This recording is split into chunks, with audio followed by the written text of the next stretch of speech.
We're going to talk today, part of the Mullen Automotive Museum Under the Hood series on YouTube, about the engine in this Hispano-Suiza H6B Dubonnet Xenia. This is an H6C engine, and we'll focus in on the engine, and then we'll talk a little bit about the interior of the car too. But let's start with the engine. An H6C. This was a 7.9 liter engine, inline 6-cylinder, basically half of a Hispano-Suiza V12 aircraft engine. And the genius of this engine is really in the details. Let's kind of start from the bottom up. The Xenia, or the H6C engine, is pressure lubricated. So it's got an oil pump. Typically in period, there'd be a dip somewhere, something like grabbed oil out of the oil pan, off the crankshaft or off of a gear, and it would splash lubricate the inside of the engine.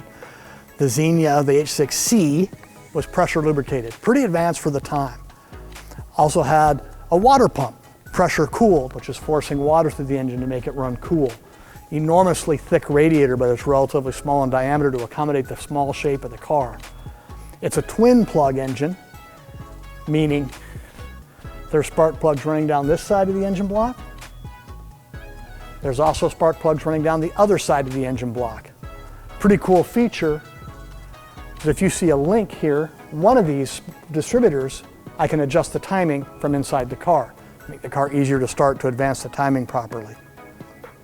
Like I said, it's a 7.9 liter engine, single overhead cam, 2 valves per cylinder. Overhead cam was by no means unheard of in the era, but advanced. It was what an advanced engine typically would be built. It's a cross-flow cylinder head, or a cross-flow design. So I'm pointing at the intake manifold right now. The fuel and air is drawn through the intake manifold, across the engine, and out the exhaust manifolds.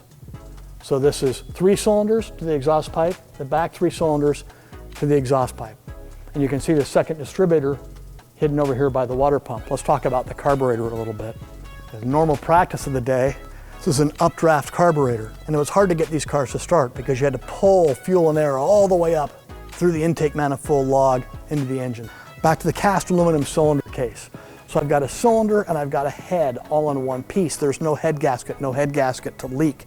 So the valves are fed up from the bottom and the pistons put in below that. Not many engines are built that way today. There were a few built that way back then. So there's a crankshaft in the bottom, of course, and it's spinning. It's got a bevel gear. A bevel gear is a gear at an angle, so it's spinning this way. And that gear is spinning and driving another shaft, which is spinning this way.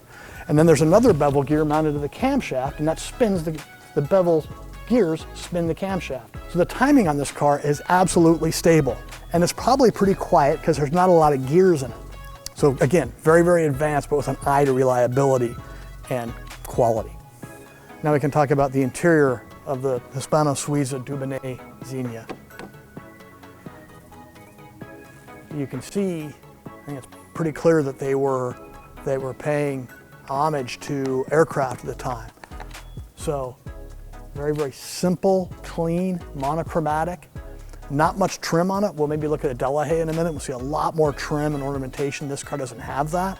4-speed transmission. H6Bs were 3-speed. Kind of a semi-usable back seat. Look at the curved glass on this car everywhere. That's a compound curve, here and here. The windshield is a compound curve. Across and across. Nothing in 1939 had anything like that. The roof panel itself is removable. And let's look at the instrumentation.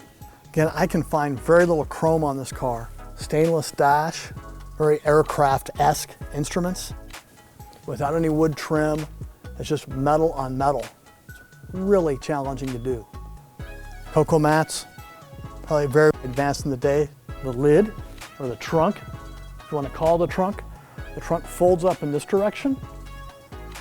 And there's fitted luggage inside the trunk. You might be able to see that.